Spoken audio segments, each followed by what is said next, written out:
Black smoke coming everywhere. Fire left and right. Tapos yung mga fire debris makikita mo lang sobrang lakas na ng usok tsaka ng apoy. Ramdam mo talaga yung init sa mukha mo, sa katawan mo, tsaka ang hirap na huminga nun. On August 8, a deadly wildfire started in Maui, Hawaii. Thousands were forced out of their homes, including the family of Filipino-American June Carlos Santos from the town of Lahaina. Ako si June Carlos Santos, nakatira currently supposed to be in Lahaina sa Pilipinas, taga Dinlopihan, Bataan ako. And 28 years old. Trabaho ko ngayon, bellman sa hotel. Simula sa araw na yun kasi supposed to be dapat first day ng school ng mga bata. Pero madaling araw pa lang, kinancel nila kasi dahil sa weather, madaling araw wala talagang power.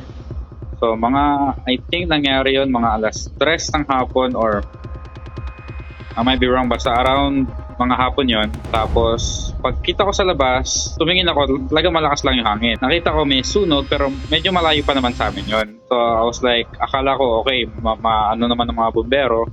Pero after, wala pang mga 10-15 minutes siguro, makikita na namin sa bintana namin, sobrang lakas ng hangin na may kasamang maitim na usok na.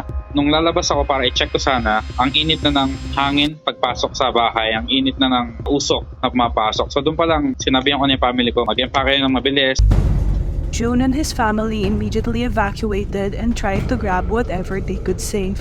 Dapat kukuha pa nga ako ng gamit kasi wala akong nasalba talaga. Konting damit lang, pagkain ng anak ko, yung gatas niya, tsaka tubig lang. Babalik pa sana ako pero pinigilan ako ng girlfriend ko kasi natatakot na sila kasi kitang-kita nila sobrang lakas na ng usok tsaka ng apoy. Ramdam mo talaga yung init sa mukha mo, sa katawan mo, tsaka ang hirap na huminga nun. Tapos on the way out, dalawang car yung gamit namin. So going down na mag-exit kami, ayun na, doon na yung akala namin. Hindi na kami makakalabas doon. Siguro 20 minutes kami na stuck doon. Black smoke coming everywhere. Fire left and right. Tapos yung mga fire debris makikita mo lang. Yun talaga, akala namin hindi na kami makakaligtas doon. Thank God nakaligtas kami kasi maraming tao na stranded sa car nila at doon na hindi na talaga na inabutan. After escaping the fire, June and his family sought refuge at the hotel he works at. Ngayon, pinag-stay kami sa hotel ng trabaho ko.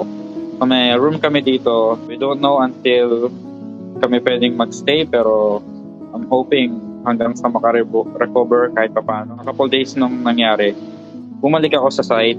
Pinakausapan kay police, sabi ko, kasi maraming nakabarricade ng police, army, dumating na yung mga tulong nun. Pero kinausap ko ng maayos na sabi ko, sana if you can let us through, kahit pa paano gusto ko may ma-save or makita, kahit ano man lang. Pero dumating ako sa bahay, sa site, sa buong town talaga, lahat sunog. Mga sasakyan, appliances, everything down, walang natira talaga.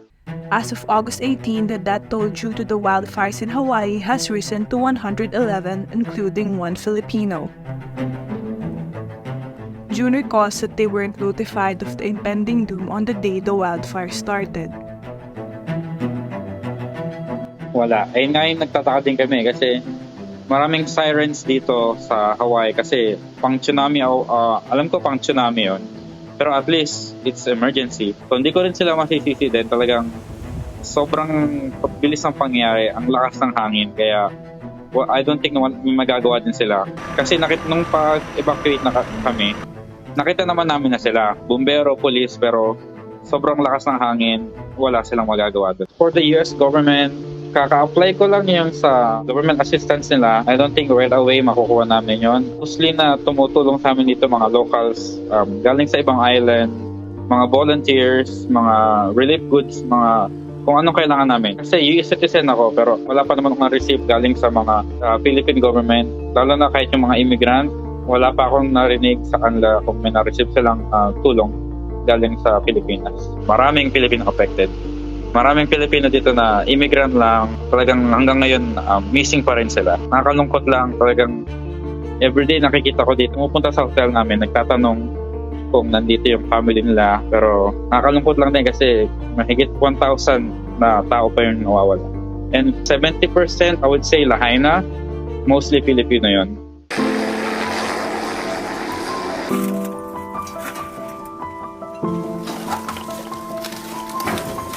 sana sa gobyerno makadating agad yung housing or kahit ano man kasi malaking lahay na town, madaming bahay na wala. So sana man lang makapag-provide sila sa amin.